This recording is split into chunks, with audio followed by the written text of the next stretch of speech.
Sepanjang tahun 2021 lalu, Pusat Pelaporan dan Transaksi Keuangan PPATK menemukan laporan transaksi itu 73.000 laporan transaksi keuangan mencurigakan. Bahkan, PPATK mengaku menemukan aliran dana dari sejumlah pejabat negara kepada kolega, sahabat, hingga pacar sebagai modus untuk menyamarkan uang hasil kejahatan. Penjelasan PPATK ini disampaikan saat rapat dengan Komisi 3 DPR. Kepala PPATK Ivan Yustiavandana menyebut beberapa kasus transaksi ke pacar ini diantaranya dilakukan petugas pajak dan beberapa kasus di Komisi Pemberantasan Korupsi KPK. Ya pastinya ada Pak. Ya transaksi dengan para pejabat pastinya ada. Ya terkait dengan nomininya, kemudian terkait dengan kerabat, keluarga, sahabat, kolega, anak buah dan segala macam itu kita temukan juga. Jadi bukan hanya kepada keluarga, tapi mohon maaf misalnya kepada misalnya kepada pacar gitu ya, atau kepada orang lain yang palsu dan segala macam. Komisi 3 DPR meminta PPATK menjelaskan sejauh mana lembaga itu memonitor aliran uang ke kerabat pejabat. Menurut DPR, hal ini penting dilakukan untuk mencegah praktik pencucian uang. Kerabat kanan kiri, karyawannya, karena ada juga yang memberikan atau menyimpan uang-uang itu kepada keluarga dan sahabat-sahabat kolega dan para anak buah mereka. Ini juga harus jadi model PPATK dalam rangka mencegah agar money laundry ini itu bisa termonitor. Sementara itu, Kepala PPATK periode 2002-2011 Yunus Hussein menyebut, transfer dana dari pejabat negara ke kolega bukanlah hal baru untuk modus pencucian uang. Transaksi mencurigakan seperti ini juga ditemukan saat dirinya masih menjadi Kepala PPATK. Cukup banyak ya. Yang penting bagaimana mengetahui jaringan keluarga, tadi disebut oleh Pak Ivan itu nomini, kemana mereka menyimpan atau mentransfer uangnya itu, sehingga bisa dilakukan aset recovery dengan baik. Seperti diketahui sebelumnya, pada sejumlah kasus korupsi di tanah air, KPK mengungkap uang hasil kejahatan korupsi yang ditransfer koruptor ke sejumlah kolega mereka untuk menyembunyikan kejahatan. Tim Liputan Kompas TV Jakarta.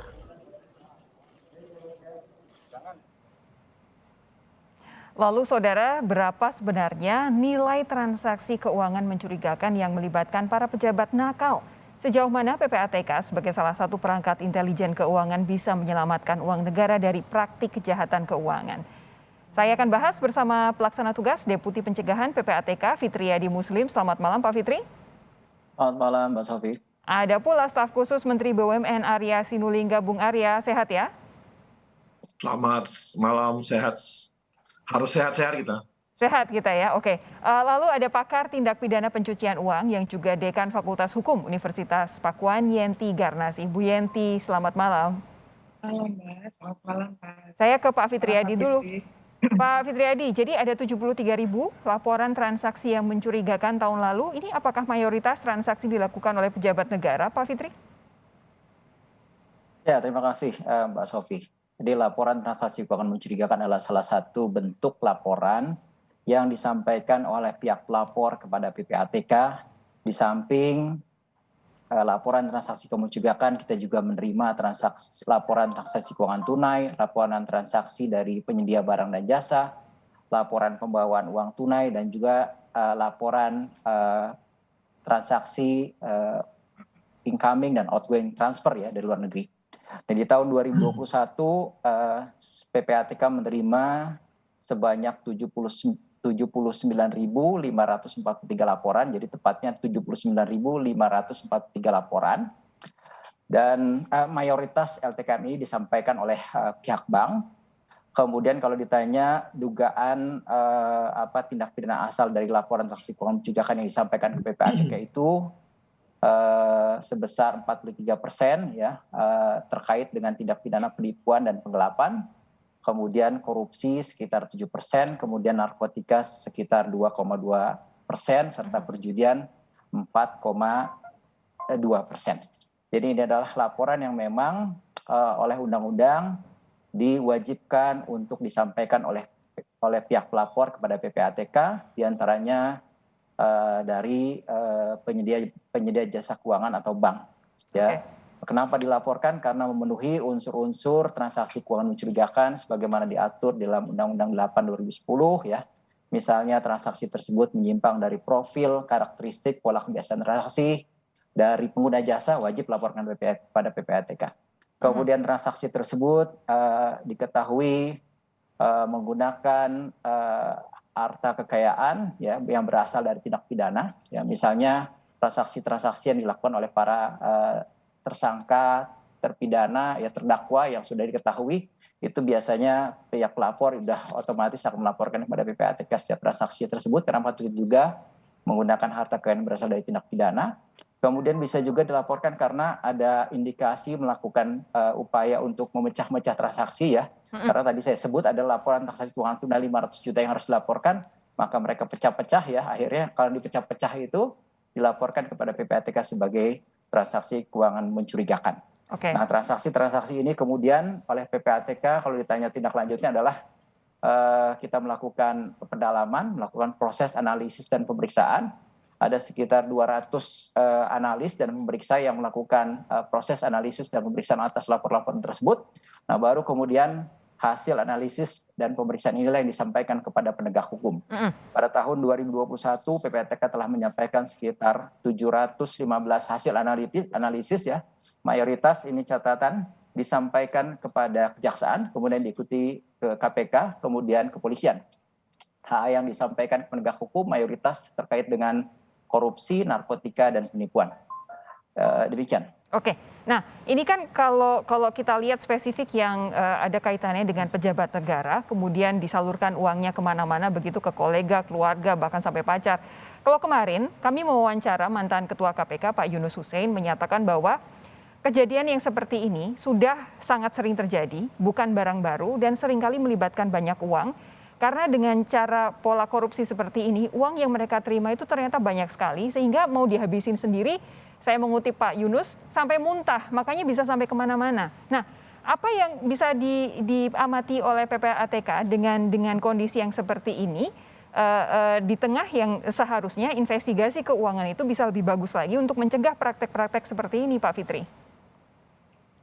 Ya, jadi modus pencucian uang itu ya salah satunya manfaatkan nomini ya atau orang lain untuk melakukan transaksi. Ini secara umum kita juga harus memahami bahwa tindak pidana pencucian uang itu adalah segala perbuatan atau upaya untuk menyembunyikan, menyamarkan uang yang sejatinya berasal dari tindak pidana ya, seolah-olah nanti berasal dari aktivitas yang sah. Nah, berdasarkan hasil temuan PPATK ya, berdasarkan penilaian risiko yang dilakukan tahun 2021, penggunaan nomini ya, Pak Ivan kemarin di DPR juga sebenarnya menekankan ini penggunaan nomini ya, nama pinjaman orang menggunakan orang lain itu teridentifikasi sebagai tipologi TPPU yang berisiko tinggi. Nah, kalau ditanya pihak-pihak yang dipinjam namanya ya, termasuk rekeningnya ya, antara lain anak kandung, istri ya, keluarga, misalnya adik, kakak, sepupu, mertua, dan lain-lain. Kemudian ada juga orang kepercayaan, bisa juga supir dan OB. Selain itu ada modus-modus money laundering yang lain, ya, seperti misalnya penggunaan professional money laundering juga teridentifikasi ya. Jadi banyak, kalau tadi Pak Yunus menyebut sejak awal PPATK berdiri, kita juga sudah mengidentifikasi ya, upaya penyembunyian penyamaran hasil tindak pidana baik yang dilakukan oleh individu ya, termasuk dalamnya penyelenggara negara, pejabat negara, yaitu melalui kerabat, relatif ya. Itu memang sudah teridentifikasi ya. Di antaranya juga melalui kemudian pembelian properti misalnya ya, barang-barang mewah yang menggunakan pihak lain atau nomini tersebut. Demikian. Tapi secara umum sebenarnya berapa besar sih Pak nilai transaksi keuangan mencurigakan yang melibatkan pejabat? Ini kalau nilai rupiahnya nih harus saya lihat lagi ya. Oke. Oke, nanti saya akan kembali ke Pak Fitri. Bung Arya, ini begini. Salah satu hal yang jadi sorotan beberapa waktu belakangan ini, transaksi keuangan mencurigakan itu yang salah satu yang jadi sorotan sekarang itu terkait dengan dugaan korupsi di Garuda. Nah, Kalau dari Kementerian SDM sendiri melihat bahwa memang Garuda selama ini jadi sorotan, Kementerian BUMN selama ini melihat Garuda jadi sorotan, lalu kemarin ada pernyataan dari PPATK, apa yang bisa disampaikan untuk memastikan bahwa BUMN ini bisa dibersihkan begitu? Ini kan inisiatifnya dari kami, Mbak. Kami yang membawa ke Kejaksaan Agung kan. Jadi kasus ini ATR penyewaan pesawat ATR 600 ini kami bawa ke Kejaksaan. Jadi hasil audit kami, investigasi audit internal di Garuda, bahan itulah kami bawa karena kami lihat ada potensi tindak pidana korupsi di sana. Kita bawa ke Kejaksaan. Nah, kemudian Kejaksaan Agung memfollow up-nya. Dan kemarin kabarnya Kejaksaan Agung juga meminta kepada PPATK untuk menelusuri apakah ada aliran dana di sini. Dan kami juga membuat tidak hanya kasus penyewaan ATR, tapi juga yang bombardir. Ini juga kami kasihkan juga bahannya. Jadi kami justru ini, kan kami nggak tahu, aliran dana kan kita nggak tahu, karena bukan kewenangan kami gitu. Tapi investigasi kami, hasil audit kami, itu yang kami bawa ke Kejaksaan Agung sebagai bagian dari bersih-bersih kita. Oke. Ini kan kasusnya udah lama sebenarnya. Justru kita ini, jadi bukan ditemukan oleh aparat hukum malah. Kami yang justru melakukan investigasi, baru kita bawa langsung ke Kejaksaan Agung. Dan sekarang ditindaklanjuti, kita tunggu aja kerja dari teman-teman PPATK, apakah memang ada aliran dana kemana-mana nih. Semoga terbuka juga semua nanti. Bung Arya, tapi begini. Kami nggak tahu gitu di mana larinya. Tapi begini Bung Arya, kalau kemudian saat ini kondisinya Garuda itu dalam kondisi finansial yang begitu buruk, adakah indikasi bahwa aliran dana yang tidak legal ini ada kaitannya dengan kondisi finansial Garuda saat ini? Udah pasti. Kenapa? Karena membuat Garuda itu sewa pesawatnya jadi sangat tinggi, sangat mahal gitu. Bisa dikatakan sewa pesawat paling mahal di dunia itu ya Garuda. Jadi kita pingin, nanti gini Mbak, mudah-mudahan ini membuka semua gitu. Sehingga nanti akhirnya kita tahu kalau memang ada kasus hukum kan ini akan secara bisnis kan pasti semua juga tahu kalau ada kasus hukum di sana, ada korupsi dan sebagainya. Tentunya kontraknya pun jadi salah satu yang akan diperhatikan dalam negosiasi-negosiasi bisnisnya gitu. Makanya kita bawa kan selama ini juga teman-teman DPR mengatakan jangan nanti bisnisnya diselesaikan, tapi kasus hukumnya dibiarin. Nah, kami nggak mau seperti itu, Mbak. Justru kami lakukan juga sama seperti Jiwasraya. Kasus bisnisnya kami tangani, kasus hukumnya kami bawa ke Kejaksaan Agung, sangat terbukti. Yang pelakunya dihukum seumur hidup. Kemudian kasus Sabri kami bawa kami selesaikan secara bisnis. Tapi nggak boleh berhenti nih kasus hukumnya, jangan dong. Bisnisnya selesai, hukumnya nggak selesai. Nanti nggak jadi nggak bagus gitu. Nggak jerah juga ya. Lagi. Nah sekarang Garuda, kami tangani bisnisnya, tapi nggak mau berhenti di situ. Baik. Kenapa sampai ini terjadi? Kami lihat ada potensi pidananya, korupsi. Kita bawa ke Kejaksaan Agung. Mudah-mudahan keluar lah ini hasil kerjasama kami dengan Kejaksaan Agung dari kasus-kasus yang kami bawa cukup bagus gitu loh. Ada dihukum seumur hidup loh. Itu hampir ada yang belasan triliun didenda oleh negara gitu, disita harta kekayaannya. Ini kan cukup bagus langkah-langkah yang kita lakukan gitu. Oke, nanti saya akan tanyakan lagi lebih lanjut bagaimana dengan BUMN lain, tapi saya mau pindah ke Bu Yenti lebih dulu. Bu Yenti, laporan transaksi keuangan mencurigakan itu naik drastis di tahun 2021 dibandingkan dengan tahun 2020, padahal kita kondisinya sedang pandemi. Analisis Anda apa, Bu? Iya, mulai awal juga kami, terutama saya dari Masyarakat Hukum Pidana dan Kriminologi Indonesia itu, awalnya kita mengira bahwa dengan pandemi itu orang tidak melakukan kejahatan, terutama kejahatan ekonomi. Ternyata juga melakukan. Itu faktanya itu kan harus kita riset lah ya. Kenapa sifat manusia ya tidak hanya di Indonesia mungkin ya kok seperti ini. Apalagi dengan tadi dikatakan bahwa ada transaksi mencurigakan yang banyak sekali. Nah ini pertanyaannya adalah, saya sih sebetulnya agak bingung juga kenapa harus disampaikan di DPR ya Pak Fitri ya. Artinya apapun di DPR sudah ditindaklanjuti belum. Jadi nanti Pak Arya marah itu kalau tidak ditindaklanjuti kan. Jadi harus tindaklanjuti. Jadi ini sebetulnya kalau saya juga tidak setuju dikatakan bahwa uangnya kebanyakan. Bukan, uangnya tidak banyak pun dia akan melakukan penyembunyian, penyamaran. Ini yang kemudian akan ada transaksi-transaksi yang arahnya kepada para penerima ini, gitu kan.